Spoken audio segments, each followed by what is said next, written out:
de perfeição máxima. Poderíamos situá-la como o pleno desenvolvimento de nossas potencialidades criadoras e o pleno conhecimento e observância das leis divinas, mas sempre o relativo diante do absoluto. Na segunda ordem, os espíritos que chegaram ao meio da escala. Predomina neles o desejo do bem. Não obstante suas imperfeições, orientam-se pelo anseio de servir, de ajudar, de estudar, de resolver seus enigmas e contradições. Na terceira ordem, os espíritos que ainda se acham na parte inferior. A ignorância, o envolvimento com o mal, as paixões e os vícios são suas características marcantes. Em O Livro dos Médiuns, um manual sobre as manifestações mediúnicas, Allan Kardec enfatiza o cuidado que devemos ter com a identidade dos espíritos, a fim de não incorrermos em perigosos enganos na apreciação do que dizem. Ressalta como definir a que ordem pertencem, a partir de seu comportamento e do conteúdo de sua mensagem. Situa, por exemplo, uma classe de espíritos que chama de pseudo-sábios. Estes podem discorrer com facilidade sobre muitos assuntos, demonstram erudição, mas apresentam conceitos equivocados que exprimem seus próprios preconceitos e ideias sistemáticas, distanciados da verdade. O grande problema no meio espírita é a lamentável tendência de se acolher espíritos dessa natureza, transvestidos em mentores, cujas opiniões são aceitas sem discussão. O pior é que as pessoas habituam-se a consultá-los tomando-os a conta de infalíveis. Situam-se como cegos guiados por outros cegos, conforme a expressão evangélica. Há casos exemplares. Uma mulher abandonou marido e filhos porque o mentor lhe disse que um homem por quem se apaixonara era sua alma gêmea que chegara para a programada experiência em comum. Um diabético entrou em coma e quase morreu porque o guia lhe recomendou que substituísse a insulina por determinado chá. Uma empresa foi à falência porque seus proprietários seguiam a orientação de um mentor que, certamente, não entendia nada de finanças. Um homem cortou relações com um vizinho porque o guia lhe disse que, por inveja, o referido fizera um despacho para prejudicá-lo. Um grupo mediúnico empenhou-se na divulgação de livros psicografados por um de seus integrantes. Textos mal alinhavados, linguagem pobre, ortografia precária, flagrantes erros doutrinários. Mesmo assim foram publicados, porque o autor espiritual, ninguém menos que o próprio guia, afirmava tratar-se de importante contribuição em favor da doutrina espírita.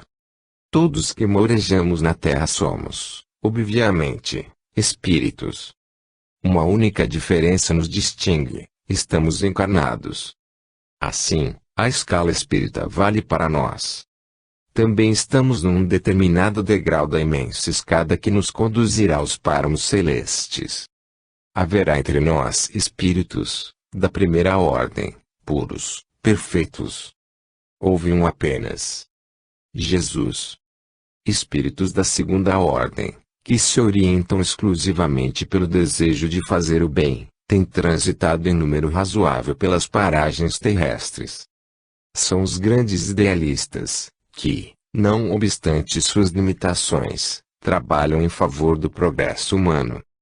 Ainda que em posições de subalternidade, destacam-se pelo comportamento, empenhados em cuidar do próximo. Muitos nem precisariam reencarnar.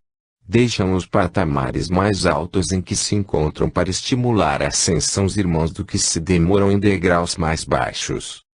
Perto da base situamo-nos todos nós, pobres humanos ainda orientados pelo egoísmo. Sonhamos altos voos de espiritualidade, mas temos os pés chumbados no chão. Admiramos a virtude, mas não conseguimos vencer o vício. Exaltamos a palavra mansa, mas frequentemente caímos na expressão agressiva. Como diz Paulo, queremos o bem, mas nos envolvemos com o mal. Nossa evolução primária evidencia-se no trato com as pessoas que se comprometem com o crime. Se lemos no jornal que alguém estuprou uma criança, logo pensamos que a pena de morte seria pouco para esse monstro, que antes deveria ser submetido às piores torturas, numa clara alusão ao olho por olho da anacrônica legislação mosaica que Jesus revogou há 2000 anos. Será que um espírito da segunda ordem pensaria assim? Ou enxergaria nesse criminoso um doente necessitado de tratamento, como está no ensino evangélico? O nosso anseio de justiça cheira a vingança. Se alguém nos faz um desaforo, logo soltamos os cachorros, para colocar o imbecil em seu devido lugar. Os que, por um prodígio de disciplina, silenciam, não fazem melhor, consumindo sem rancor. Moralmente, a escada de Jacó situa-se em nossa própria consciência. Para galgar seus degraus até o céu da inalterável serenidade que sustenta a alegria de viver, mister aprimorar nossos sentimentos, superar a agressividade própria do comportamento humano. É algo como está numa interessante história relatada por Daniel Goleman, em seu livro Inteligência Emocional. Um guerreiro samurai certa vez desafiou um mestre zen a explicar o conceito de céu e inferno. Mas o monge respondeu-lhe com desprezo: "Não passas de um rústico. Não vou desperdiçar meu tempo com gente da tua laia." Atacado na própria honra, o samurai teve um acesso de fúria e, sacando a espada da bainha, berrou: "Eu poderia te matar por tua impertinência." "Isso", respondeu calmamente o monge, "é o inferno." Espantado por reconhecer como verdadeiro o que o mestre dizia acerca da cólera que o dominara, o samurai acalmou-se, embainhou a espada e fez uma mesura, agradecendo ao monge a revelação. E isso", disse o monge, "é o céu." A influência dos espíritos. As relações dos espíritos com os homens são constantes, e sempre existiram. Os bons espíritos nos atraem para o bem, nos sustentam nas provas da vida e nos ajudam a suportá-las com coragem e resignação. Os imperfeitos nos impelem para o mal. Desde as épocas mais remotas cogitou-se da existência de seres sobrenaturais. Os gregos primeiro, os romanos depois, criaram toda uma mitologia em torno do assunto, envolvendo os deuses, habitantes do Olimpo que se imiscuíam entre os homens, a interferirem em suas iniciativas. Eram caprichosos e dominados por paixões.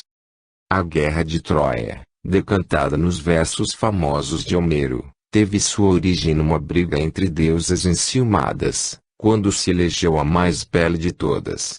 Algo bem humano. Divindades secundárias habitavam o cotidiano das pessoas, sempre vocadas em busca de seus favores. As musas, que inspiravam os artistas. As náiades, que davam propriedades curadoras às águas. Os cupidos, servos de Eros, deus do amor, que inoculavam a paixão com suas flechadas. Os penates, que protegiam o lar. Os faunos, que velavam pelos rebanhos e culturas. As parcas, que presidiam os destinos humanos. Os gregos apreciavam consultar os oráculos, deuses que respondiam perguntas valendo-se das pitonisas, mulheres que lhes serviam de intérpretes. Era famoso o oráculo de Delfos, onde Apolo, o deus da luz, oferecia enigmáticas respostas às consultas que lhe eram feitas. Os judeus do Velho Testamento também estiveram às voltas com o sobrenatural. Sua história se confunde com toda uma mitologia envolvendo o assunto. Destaque para Jeová, o Senhor dos Exércitos, uma curiosa personalidade que lembrava, em certos aspectos, Marte, deus romano da guerra, sempre orientando seus tutelados no sentido de conquistarem territórios pela força das armas.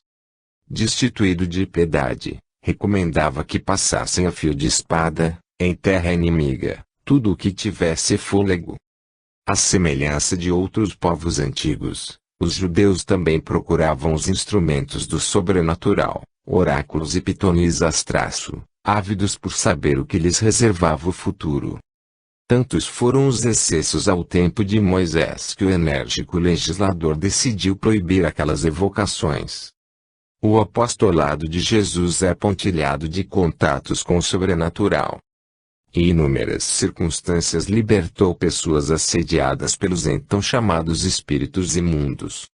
Que temos contigo, Jesus de Nazaré? Vieste para nos perder, reclamavam. Os discípulos, seguindo as orientações de Jesus, evocavam os poderes invisíveis. Eram frequentes no seio da comunidade cristã as manifestações de gênios do bem, conhecidos genericamente como Espírito Santo. E também socorriam as vítimas dos espíritos imundos. Na Idade Média, à semelhança do que fizera Moisés, pretendeu-se coibir esse contato, que contrariava os interesses vigentes. Muita gente foi parar na fogueira por cultivá-lo. Todas as manifestações eram consideradas demoníacas, mesmo que se reportassem ao bem e à verdade. Com a doutrina espírita, a partir do século XIX, um novo entendimento surgiu a respeito do sobrenatural. Utilizando-se de pessoas dotadas de sensibilidade para um contato com seres invisíveis, os chamados médiuns, Allan Kardec fez surpreendente constatação. Os deuses, os anjos, os demônios, os espíritos imundos, que povoam o imaginário humano, existem sim, mas são simplesmente homens desencarnados, ou as almas dos mortos, agindo no plano espiritual de conformidade com suas tendências, seu grau de evolução e entendimento. Não há nada de sobrenatural em sua ação. Atuam a partir de leis naturais que desconhecemos. Na questão 459, do Livro dos Espíritos, interrogue Allan Kardec. Influem os espíritos em nossos pensamentos e ações? Responde, incisivamente, o mentor. Muito mais do que imaginais. Influem a tal ponto que de ordinário são eles que vos dirigem. Essa influência pode ser boa ou má. Ficaríamos assombrados se pudéssemos perceber como ela é intensa em nossa vida. Alguns exemplos. Um simpatizante entusiasma-se com a visão objetiva que o Espiritismo oferece a respeito da existência humana e com os recursos de ajuda espiritual mobilizados no centro espírita que frequenta. No entanto, ocorrem contratempos nos dias de reunião. Recebe visitas, há inesperados problemas de saúde com familiares, o automóvel sofre desarranjos. Espíritos que lhe exploram o psiquismo não querem sua iniciação em princípios capazes de resguardá-lo de sua influência. Assim, opõem entraves à sua participação. Recatada e virtuosa, a esposa é um modelo de fidelidade.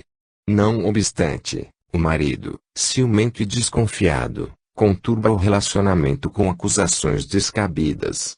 Acaba por agredi-la, precipitando constrangedora situação que poderá culminar com a separação. É ele inspirado por perseguidores espirituais que exacerbam suas inquietações afetivas, intentando a dissolução da família. Um homem já não suporta a neurastenia da esposa, suas crises de irritação. Quer um pouco de paz. Vai dormir disposto a deixar o lar no dia seguinte. No entanto, acorda com outro ânimo, reconhecendo que a situação não é tão ruim quanto lhe parecia na véspera. Durante as horas de sono esteve em contato com familiares ou amigos desencarnados, que lhe fizeram sentir a inconveniência de uma separação e o advertiram de suas responsabilidades. Uma mulher sofre crônica depressão. Submete-se a tratamentos diversos. Melhora, mas o mal recrudesce sempre, com a ideia fixa de que será melhor morrer, embora tenha uma família boa, um marido atencioso e razoável situação financeira. Procura um centro espírita. Recebe tratamento magnético, estuda a doutrina, integra-se em serviços assistenciais, cultiva a oração. O ânimo melhora, readquire a alegria de viver.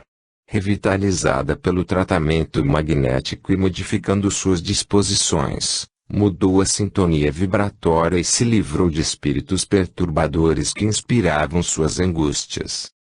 Em todas essas situações podemos identificar a presença do sobrenatural, a nos pressionar.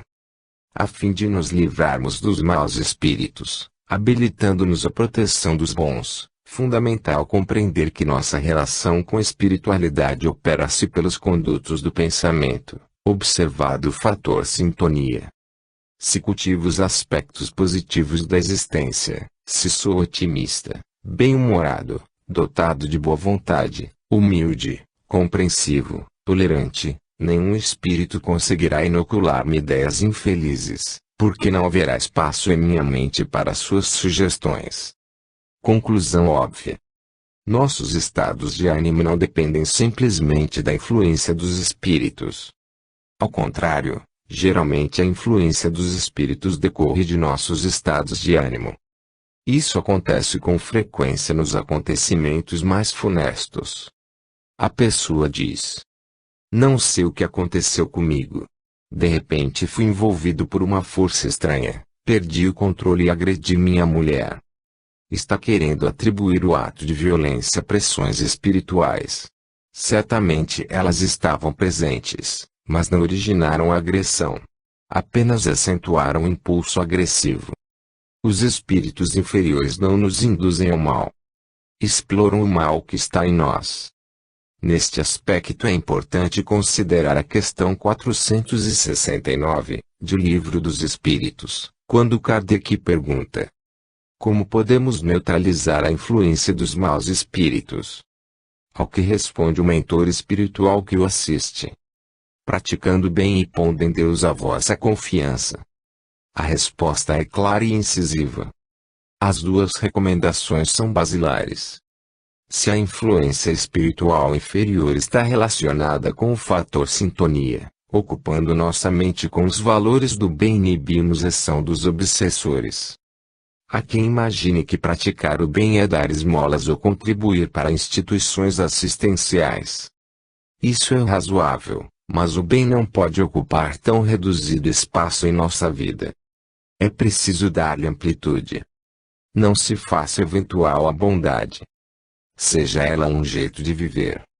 Certa feita encontrei um homem que espetava um galho de árvore num buraco aberto pela chuva, na via pública. Se não colocar essa sinalização, disse-me, algum carro vai se acidentar. Quantas pessoas pensariam nisso? Quantas estão sempre dispostas a servir, a fazer algo em benefício do próximo? Um rapaz faleceu em trágico acidente.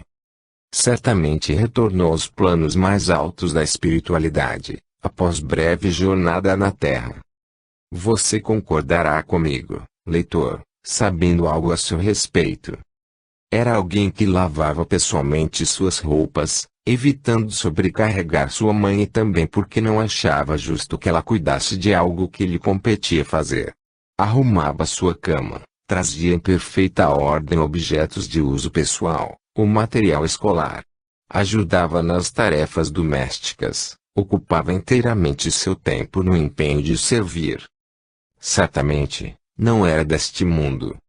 Grande parte das brigas e desentendimentos no lar são fruto da displicência de seus membros em relação a elementares valores, como disciplina, boa vontade, respeito, compreensão, colaboração, gentileza.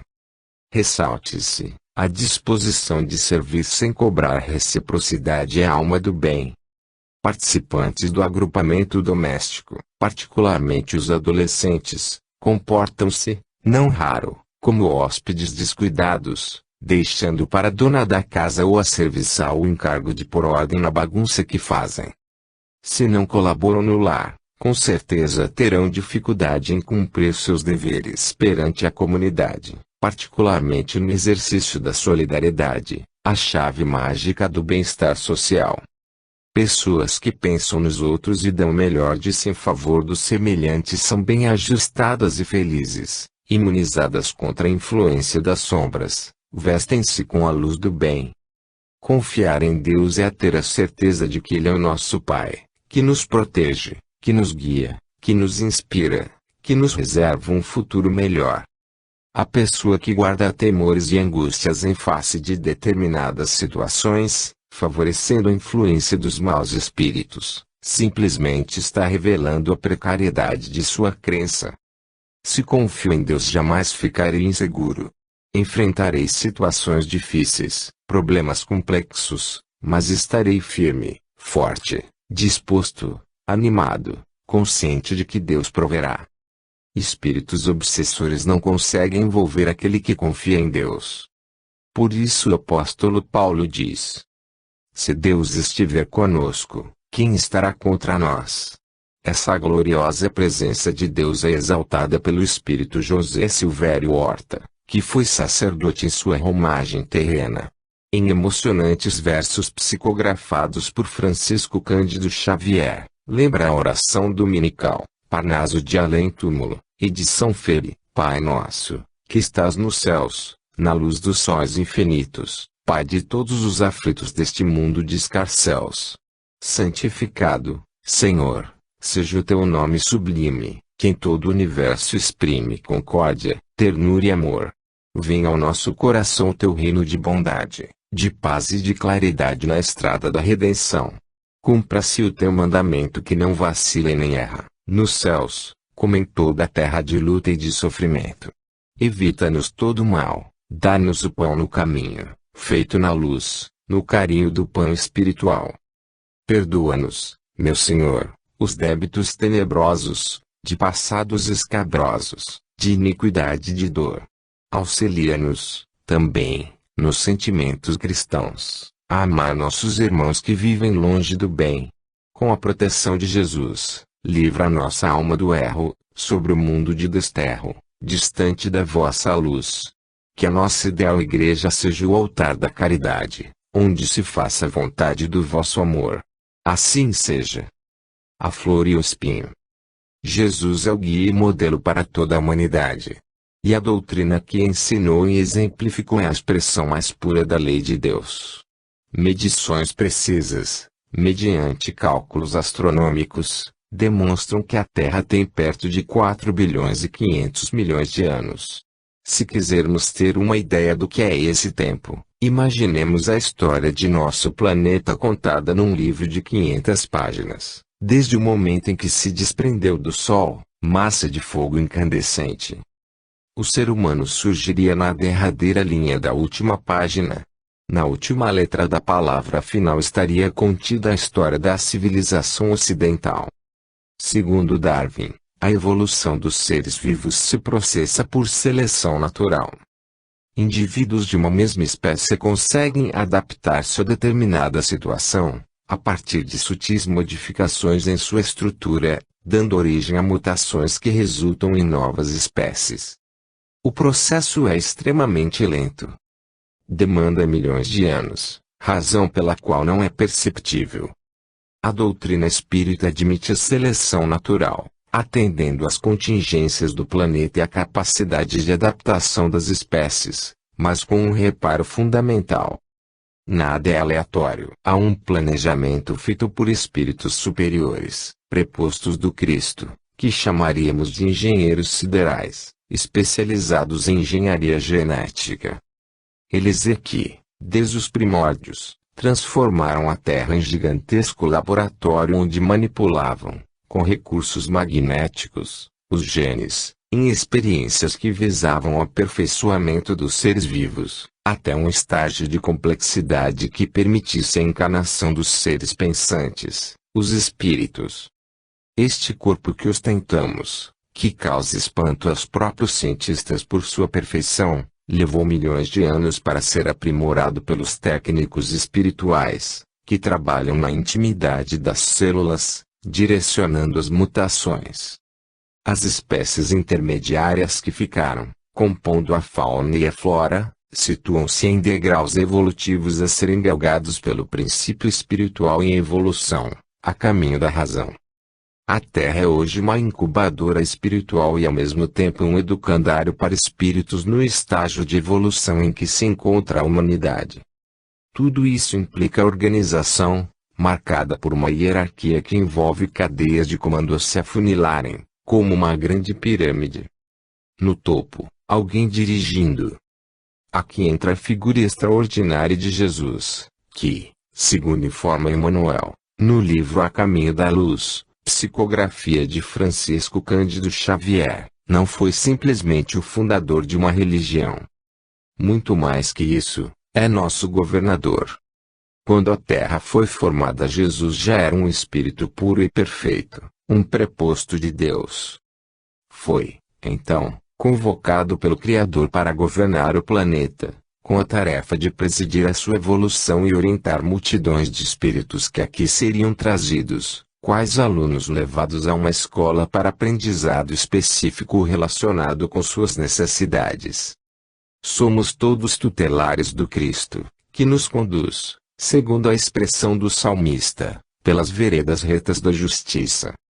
E ainda que muitos, quais adolescentes rebeldes e inquietos, desdenhem suas lições, comprometendo-se em desatinos que fazem a perturbação do mundo, permanecemos todos sob controle e mais cedo ou mais tarde terminaremos em seus caminhos, tangidos pela dor, amadurecidos pela experiência. Alunos do educandário terrestre, temos recebido a visita de muitos professores, cultos e sensíveis, que periodicamente nos trazem algo de seus conhecimentos, de suas virtudes. Sócrates, Platão, Aristóteles, Confúcio, Buda, Lao Tse, Moisés, Isaías e Francisco de Assis, são alguns deles. Vale destacar Moisés, que, não obstante incapaz de superar as limitações de sua época, foi suficientemente lúcido e firme no propósito de conduzir o povo judeu pelos caminhos do monoteísmo, a crença no Deus único, criando condições para que a humanidade recebesse a primeira revelação divina. Está consubstanciada na Tábua dos 10 Mandamentos, recebida no Monte Sinai, que, em síntese, ensina ao homem o que não deve fazer. Não matar, não roubar, não mentir, não cobiçar nada do próximo, não cometer adultério, não desrespeitar os pais. É a revelação da justiça, o princípio segundo o qual nossos direitos terminam onde começam os direitos do semelhante. E houve a revelação maior, tão grandiosa, tão transcendente, tão sublime, que o próprio governador da terra decidiu trazê-la pessoalmente, a fim de que fosse apresentada em toda sua pujança, sem problemas, sem distorções. Foi assim que Jesus aportou ao planeta com a divina chama do amor. A palavra amor, embora empregada e decantada hoje mais do que nunca, está repleta de conotações infelizes que a desgastam. Muitos confundem amor com sexo, ignorando a lição elementar de que o sexo é apenas parte do amor e não a mais importante. Há os que fazem do amor um exercício de exclusivismo, sufocando o ser amado com exigências descabidas. Há os que amam como quem aprecia um doce. Gostam dele porque satisfaz o paladar. Assim, cansam-se logo de amar, porque estão saciados ou empolgados por novos sabores. Há os que fazem do amor um exercício de egoísmo a dois, pretendendo construir um céu particular. Dane-se o resto. O amor não é nada disso. É muito mais que isso. Em sua grandeza essencial, o amor é um exercício de fraternidade e solidariedade entre os homens, inspirando a derrubada das barreiras de nacionalidade, raça e crença, para que sejamos na Terra uma grande família. Foi para nos transmitir essa revelação gloriosa, esse tipo de amor, que Jesus esteve entre nós, não desdenhando lutas e sacrifícios. Mergulhando na carne, Jesus, desde a infância, superou o choque biológico do nascimento, que impõe o esquecimento do passado, mostrando-se na plena posse de seus conhecimentos e virtudes. É ilustrativo o episódio no templo, em Jerusalém, quando maravilhou os doutores da lei com uma sabedoria invulgar, inconcebível num adolescente. Em outros aspectos do apostolado de Jesus identificamos sua grandeza. Na clareza de suas ideias e na admirável capacidade de síntese. O Sermão da Montanha é uma obra-prima de concisão e simplicidade, que atende às aspirações éticas e estéticas de todas as inteligências, mas convidando-nos a ser filhos verdadeiros de Deus. Na firmeza de suas convicções, disposto a enfrentar a própria morte por manter fidelidade aos seus princípios. Nos prodígios que realizou, transformando a água em vinho, multiplicando pães e peixes, andando sobre as águas, curando enfermos de todos os matizes, a demonstrar que era alguém muito especial. No estoicismo diante dos sofrimentos que lhe impuseram, sem queixas, sem vacilações.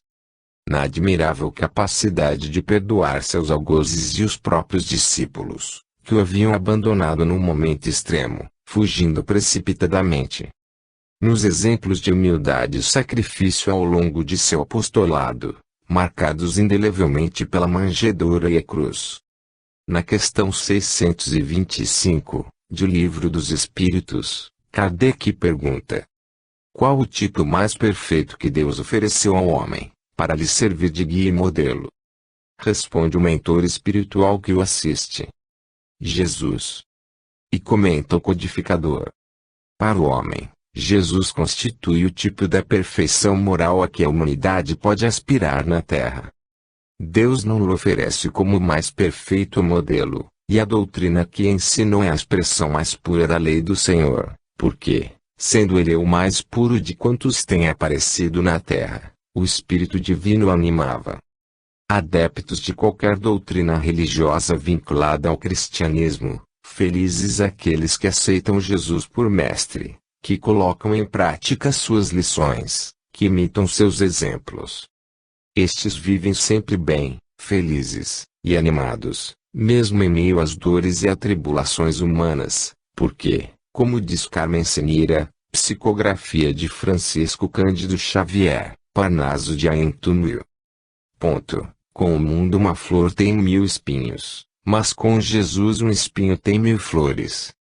O uso da gravata. A moral do Cristo, contida no Evangelho, é o roteiro para a evolução segura de todos os homens, e a sua prática é a solução para todos os problemas humanos e o objetivo a ser atingido pela humanidade. Há a história daquele que viajou no deserto. Sedento, pediu água a alguém que cruzou com ele. Não tenho água, respondeu o desconhecido, apenas gravatas, lindas gravatas que estou levando para o mercado. Ora, que vou fazer com gravatas? Reclamou o nosso herói. E continuou a vagar. Mais adiante, cambaleante, encontrou outro homem. Água. Por favor, água. Sinto muito. Só tenho gravatas.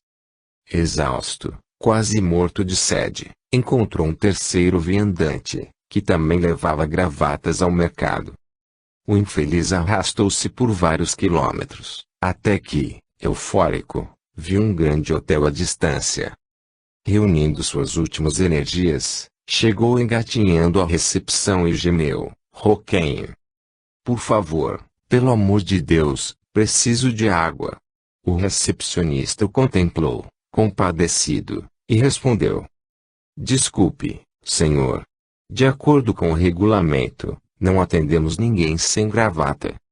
Qualquer pessoa que se dê ao trabalho de analisar as lições de Jesus identificará nelas o mais precioso roteiro já oferecido ao homem para a solução de seus problemas. A palavra evangelho, do latim evangelio, significa boa nova e define com precisão a mensagem cristã. É a excelente notícia da existência de um Deus Pai, que trabalha incessantemente pelo bem dos seus filhos e pouco exige em favor de nossa felicidade. Apenas que nos amemos uns aos outros. As passagens evangélicas gravitam em torno dessa revelação, trocada em miúdos nas experiências do cotidiano, nas lições singelas, nos exemplos inesquecíveis de Jesus, com o permanente convite para que nos abeberemos dessa linfa pura que sacia para sempre nossa sede de paz.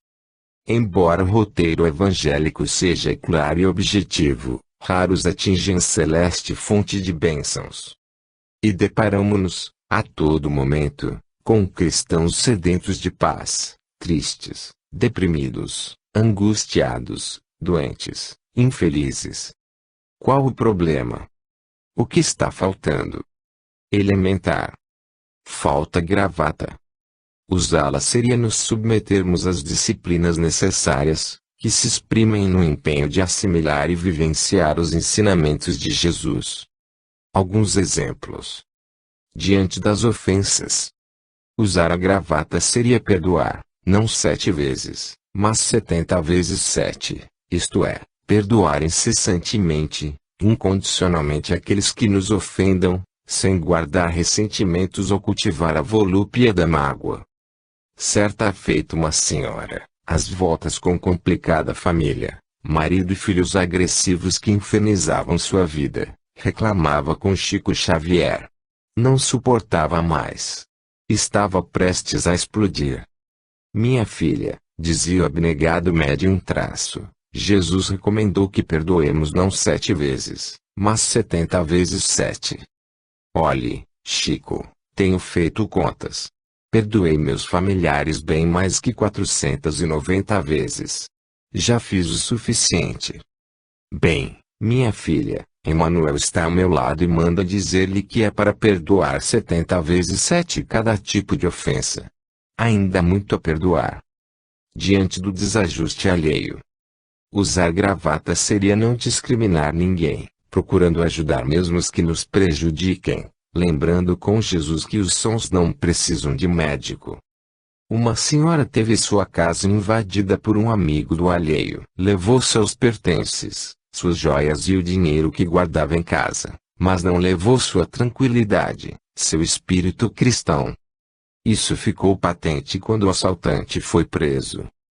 Ela o procurou na delegacia, passou a visitá-lo na prisão, deu-lhe livros espíritas, tornou-se sua amiga e confidente.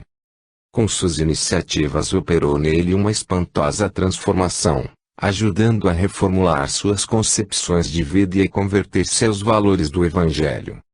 Tornou-se um homem de bem.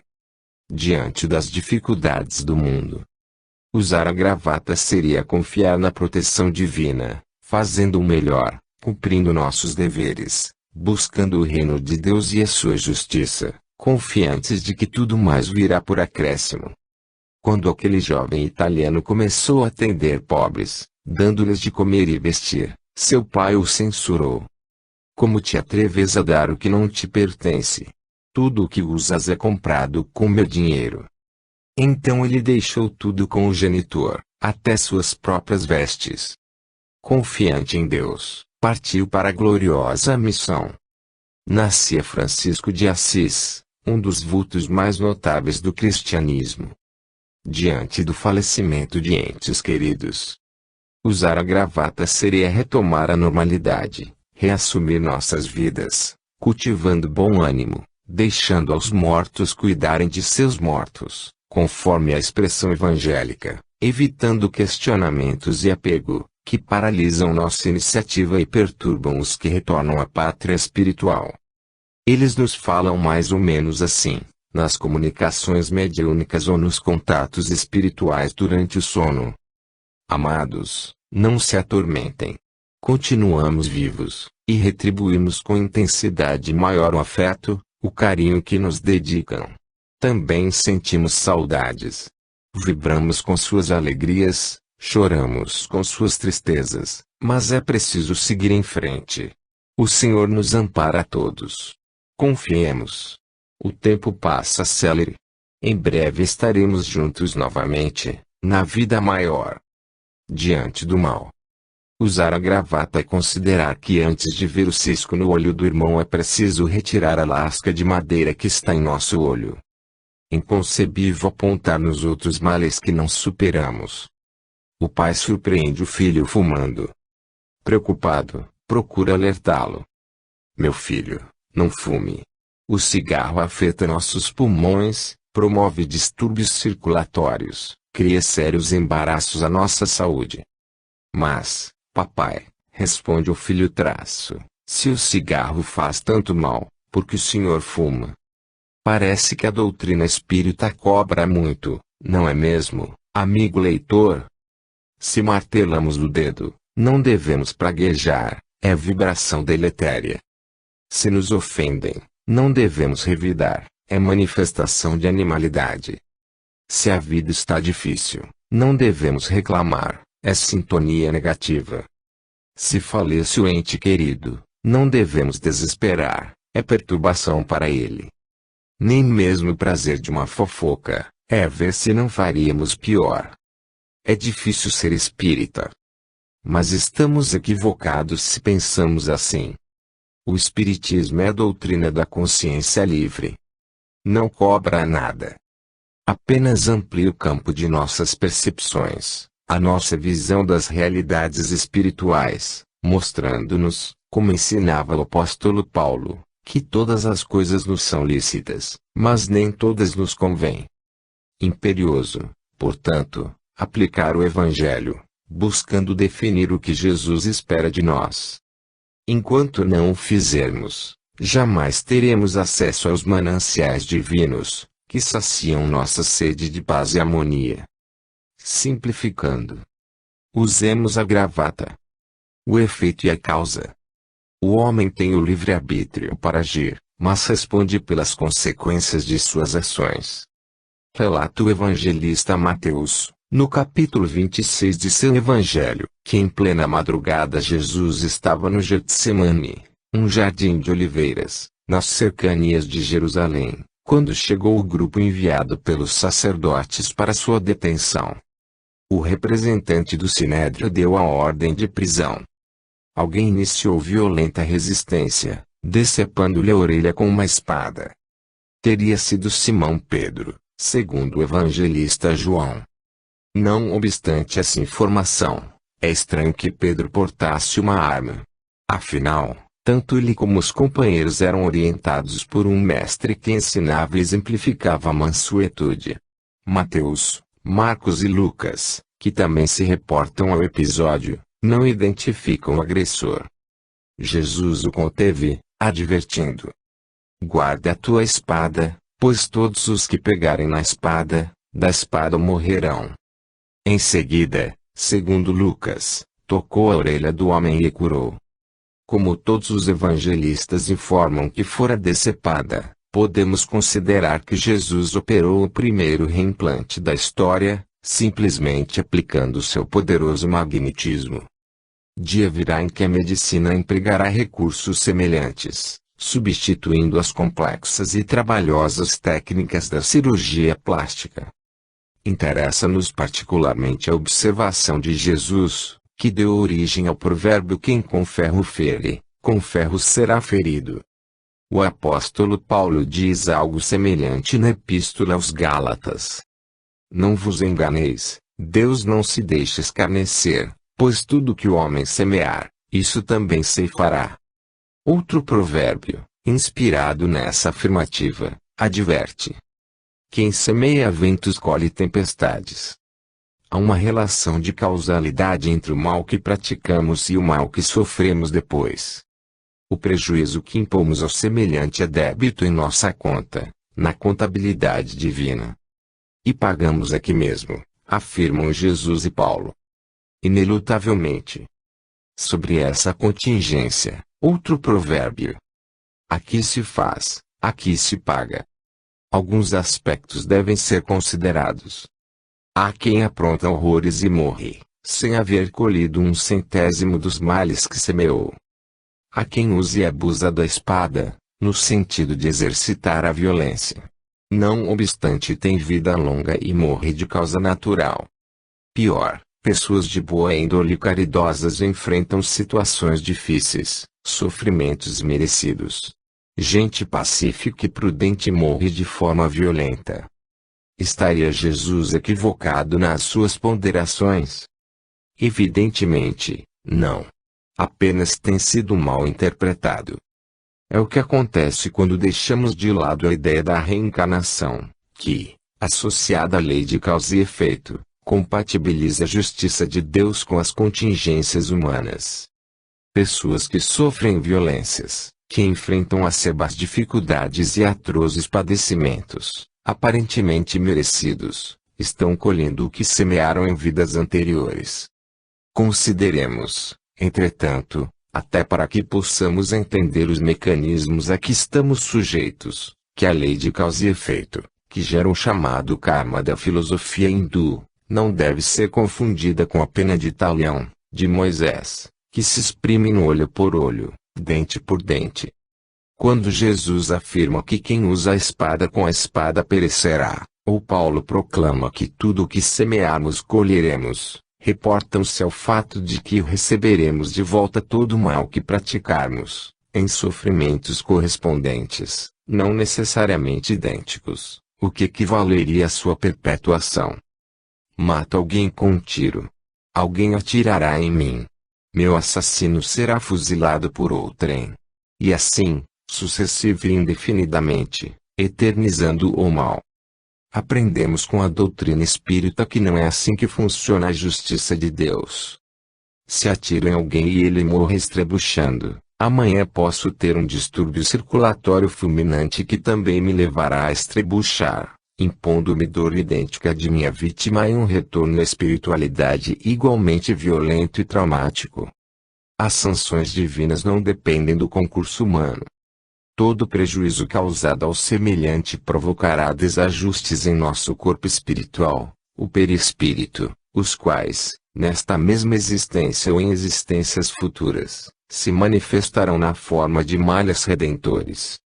O fato de haver uma relação de causalidade nos problemas, doenças e dores que enfrentamos, consequência de nossas ações, não significa que as causas estejam necessariamente em vidas anteriores. Muitos males que nos afligem têm origem em nosso comportamento na vida atual. E há enfermidades, limitações e deficiências físicas que são decorrentes de mau uso, isto é, usamos mal o corpo e lhe provocamos estragos. Resultado, abreviamos a jornada humana e seremos responsabilizados por negligência em relação à máquina física, que Deus nos concede, por empréstimo, para uma bolsa de estudos na escola terrestre. Isso acontece particularmente com vícios e indisciplinas que geram graves problemas de saúde. Alguns exemplos: câncer no pulmão. Origem: cigarro. Cirrose hepática. Origem: álcool. Infarto. Origem: sedentarismo. Acidentes. Origem: imprudência. AIDS. Origem: promiscuidade. Quanto ao mal que praticamos contra o semelhante, os reflexos que colhemos em nós mesmos representam apenas parte da conta que nos é cobrada. Há a questão da harmonização com aqueles a quem tenhamos prejudicado. Um homem sem escrúpulos seduz uma jovem e a inicia nos perigosos caminhos das drogas. Depois a precipita na prostituição. Sua vítima compromete-se em desvios lamentáveis, tem uma existência conturbada e acaba desencarnando, vitimada pela AIDS. Reencarnará com problemas de saúde, vulnerável a influências espirituais, instável emocionalmente, em virtude de seus comprometimentos. Quem deverá ajudá-la? Obviamente, o companheiro que a seduziu. Virá associado a ela, como pai, filho ou marido. Terá o compromisso de ajudá-la em sua recuperação. Por isso que a doutrina espírita adverte que é preciso muito cuidado nas questões familiares, evitando deserções ou omissões, sob a alegação de que determinado familiar não corresponde às nossas expectativas ou conturba a nossa existência. Talvez nosso compromisso maior seja com ele. Se fugirmos, mais tarde a conta será reapresentada. O débito será maior. À medida que evoluirmos, adquirindo condições para definir entre o bem e o mal, o certo e o errado, o caminho reto e o desvio, maior será a nossa responsabilidade. Mais drásticas, portanto, serão as sanções da lei de causa e efeito. O selvagem que mata e come o inimigo não assume grande compromisso, porque esse comportamento está subordinado ao seu horizonte cultural. Se fizermos o mesmo, colheremos graves consequências, porque já sabemos que isso não pode, não deve ser feito. O conhecimento da lei de causa e efeito nos permite compreender, em plenitude, a justiça perfeita de Deus. Sentimos que tudo tem uma razão de ser, que nada acontece por acaso. Malhas e sofrimentos variados que enfrentamos estão relacionados com o nosso passado. É a conta a pagar. Mas há outro aspecto, muito importante: se a dor é a moeda pela qual resgatamos o passado, Deus nos oferece a abençoada alternativa, o bem. Todo esforço em favor do próximo amortiza nossos débitos, tornando mais suave o resgate. Se em face de compromissos kármicos teremos um braço amputado, a prática do bem nos habilitará a perder um dedo apenas. Se uma grave doença nos deva cometer, refletindo desajustes perispirituais, com o exercício da caridade seremos depurados, aliviando o compromisso. Se devemos nos harmonizar com o familiar difícil, alguém que prejudicamos no passado, o cultivo do carinho, da compreensão e da tolerância tornará mais tranquila nossa convivência. Se o destino impõe que nos vejamos sem o conforto de uma família, em face de nossas omissões no pretérito, exercitando a solidariedade nunca estaremos solitários. Viveremos rodeados pelos beneficiários de nossas ações. Misericórdia quero e não sacrifício, diz Jesus, lembrando o profeta Oséias, 6:6, a explicar que Deus não deseja nosso sofrimento. Espera apenas que nos convertamos aos valores do bem, exercitando a lei maior, o amor. Quem o faz viverá sempre melhor, débitos aliviados. Simão Pedro, o grande apóstolo do Cristo, define com precisão o assunto, quando proclama em sua primeira epístola, 4:8. Tende, antes de tudo, ardente amor uns para com os outros, porque o amor cobre a multidão dos pecados. Lastros espirituais. A vida futura reserva aos homens penas e gozos compatíveis com o procedimento de respeito ou não à lei de Deus. Era conhecido como João do Vento. O apelido não fazia referência a qualquer afinidade com ventanias. Ao contrário, tinha horror a qualquer movimento atmosférico, ainda que leve brisa. Dentro de casa mantinha hermeticamente fechadas portas e janelas. Considerava aparelhos de ar-condicionado uma tortura, puro masoquismo o uso do ventilador. Não obstante, era um homem bom, caridoso, sempre disposto a socorrer doentes e necessitados.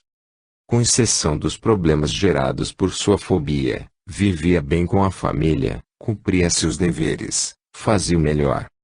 Por isso, quando morreu foi conduzido ao céu. Tinha tudo para desfrutar de inefáveis bem-aventuranças, mas havia um probleminha: as paragens celestiais eram intoleravelmente ventiladas. Sopravam aragens incessantes, cariciosas para os eleitos, tormentosas para nosso herói. E tanto se incomodou que um dia procurou São Pedro e pediu transferência para o purgatório. O santo ponderou que não seria razoável. Enfrentaria sofrimentos e atribulações. Não importa, desabafou o traço, quero mesmo livrar-me das correntes de ar. Ante sua insistência, foi-lhe concedida a autorização. Passado algum tempo, preocupado, o guardião celeste pediu a um anjo que descesse ao departamento de purgação para ver como estava João. Para surpresa do emissário, o atendente informou que o inquieto inimigo do vento mudara novamente de residência. Reclamando contra a existência de correntes de ar, despachara-se para o inferno. Alegara que em ambiente fechado, aquecido pelas fornalhas, ficaria melhor. E o anjo desceu mais. Bateu às portas do Pedro Botelho. Em breves momentos o próprio tinhoso abriu o postigo. Rispidamente, como é próprio do comportamento diabólico, perguntou-lhe o que desejava. Antes que o anjo pudesse explicar, ouviu-se, lá de dentro, a voz de João do Vento, a pedir, enfático: feche a porta. Feche a porta, por favor. Está fazendo corrente de ar. Há certas ideias que são instintivas. Exemplos: a imortalidade e as consequências das ações humanas na vida futura. Antes mesmo de espremermos os miolos em torno do assunto, sentimos que somos imortais, que um dia, em outra vida, nos cobrarão pelo que estamos fazendo ou deixando de fazer. São raros os negadores autênticos, convictos de que a única realidade é a matéria, num universo sem Criador e sem criaturas. Semelham-se a filhos que não acreditam na existência do Pai. Imaginam-se um mero aglomerado de células que o acaso fez pensantes. Curioso que raros materialistas se suicidem ante as agruras da vida. Concebendo que a vida desemboca no nada, não haveria motivo para temores. Seria uma maneira prática de resolverem seus problemas. É que têm medo. Não conseguem compatibilizar a convicção materialista com o sentimento mais profundo, instalado no recôndito de suas almas, a lhes dizer que a sepultura é apenas a porta de ingresso em outra dimensão. Segundo a doutrina espírita, quando o espírito desencarna, deixa a dimensão física, onde ficou o corpo, a máquina que usava, e entra na dimensão espiritual, que se desdobra em vários níveis. Os antigos diziam que há 7 céus superpostos, acima da crosta terrestre, habitados pelos mortos, de conformidade com seus méritos. Quanto maior o merecimento do falecido, mais alto vai viver, mais completa a felicidade. Por isso, quando alguém é muito feliz costuma-se dizer que está no 7º céu, uma espécie de cobertura de luxo no edifício celeste. Nossos ancestrais intuíram a verdade, embora não tivessem uma visão ampla sobre o assunto. Imaginemos a Terra como uma imensa cebola. Na primeira camada interior estaria a crosta, onde vivemos. Nas demais, as regiões espirituais. A densidade subordina-se à altura. Nas mais altas estariam os espíritos depurados. Nas mais baixas, espíritos comprometidos com a vida terrestre. Quando desencarnamos estamos de imediato na primeira camada, muito densa, uma projeção do plano físico. O que vai definir quanto tempo ficaremos por aqui é a condição de nosso perispírito, o corpo celeste, a que se refere Paulo, na primeira epístola aos Coríntios. Quanto mais envolvido o indivíduo com a vida material, seus vícios e paixões, maior a densidade perispiritual. Pessoas assim, ao desencarnarem permanecem em convivência com os homens, geralmente sem consciência de sua nova condição, por absoluto despreparo para a vida além túmulo. Não raro, atormentadas e perplexas, perturbam os familiares, procurando socorro. Com o passar do tempo, desfazendo-se as vibrações mais grosseiras, o espírito terá uma densidade perispiritual menor, como um balão que reduz o lastro que o prende à terra. Poderíamos situar as regiões próximas à terra, que o espírito André Luiz denomina umbral, como purgatoriais.